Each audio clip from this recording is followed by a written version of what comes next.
For a while now, myself along with many other people have wondered why the classic Game Boy and Game Boy Advance Pokemon games are not available on the Switch yet. But unfortunately, it's pretty complicated. Ever since Game Boy and Game Boy Advance were announced to be coming to the service, the very first thing that came to my mind is, will they add the mainline Pokemon games? Every Pokemon day I wonder, surely this will be the day, right? But still, nothing. I've even briefly touched on this topic in a video before, but after doing some research into this, I realized it's a lot more difficult than one would think, and there are many potential reasons why this hasn't happened yet. Now, I still think it could happen one day, and hope that day is soon.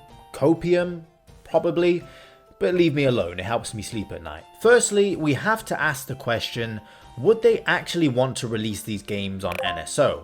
I'm sure Nintendo would absolutely love to have these games on the service, as it would increase the value monumentally, but as I'm sure you already know, Nintendo only owns 1/3 of Pokémon, Game Freak owns 1/3, and Creatures Inc. also own 1/3. And I also own 1%, but Nintendo apparently also has 10% of stocks or something in Creatures Inc. too, apparently. Look, it's complicated, so in terms of how they would split the costs, because it's different to game sales as this is a membership service, I don't know, and I'm not going to pretend to, as nobody will truly know how it all works and how the costs will be split unless you are those companies. I'm sure it wouldn't be impossible, as we've seen third-party games come to NSO before with the recent Rare games coming, and we've even got Sega Genesis games, an entirely different console on there. But Game Freak love money, and I'm sure they would make a lot more money if they were to release these games separately, or as a part of a collection, similar to how they released Red, Blue, Yellow, Gold, Silver, Crystal on the 3DS eShop,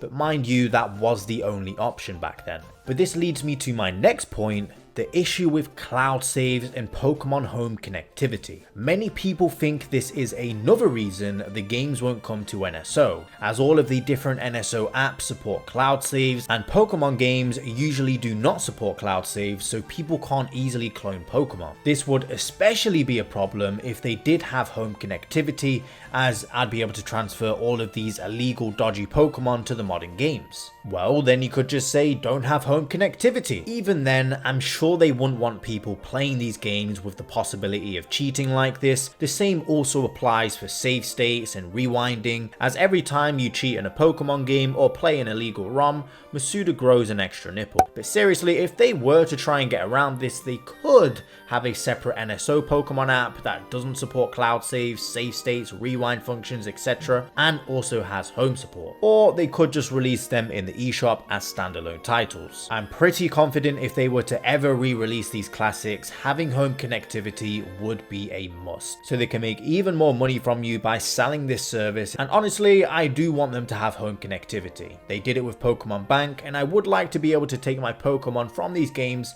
to the modern titles. Another big reason I've seen thrown around a lot online, which I think is not true, is if they were to have these classic games available on Switch, it could harm the sales for the newer Pokemon games.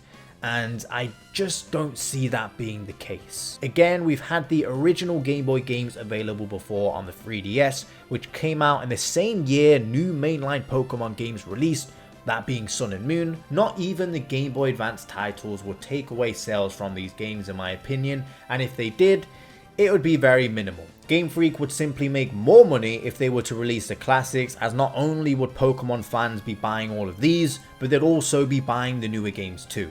I mean, the sales of BDSP prove that Pokemon fans will buy anything, myself included. It may seem like in this video I have written off the possibilities of these titles coming to NSO and it being more likely that we will get separate eShop releases, but honestly, I could see it happening either way. Although there are complications with both release formats, they'll figure it out, I'm sure. There's probably even a way they could disable cloud saves and the rewind function for just those games exclusively in the app. There is money to be made here. They know it, we know it. Could it happen this year, as it's the first year since 2015 we haven't gotten a new Pokemon game if we count the Sword and Shield and Scarlet and Violet DLC in both 2020 and 2023? Maybe. Could they be saving this for the Switch too? Some type of anniversary like the 30th anniversary in 2026? Who knows? But at the very least, if we do not get the Game Boy titles, at least I will be shocked, as we got those on the 3DS and they were incredibly successful and didn't take much effort at all. At least compared to making an entirely new game. My last point on all of this is I know these games are accessible through emulation on pretty much any device, and if you're fine with playing these games that way, that's cool. I even do it myself sometimes, but not everyone can or wants to do this, and I am a believer in having all games accessible on modern hardware through official means. Why do these companies make it so hard to play the games we love? It's like they just don't want our money. So hopefully one day we will see these games make their way over in whatever format they decide. I don't care. I just want to be able to play Pokemon Fire Red and Emerald on my Switch, okay? Sunrise.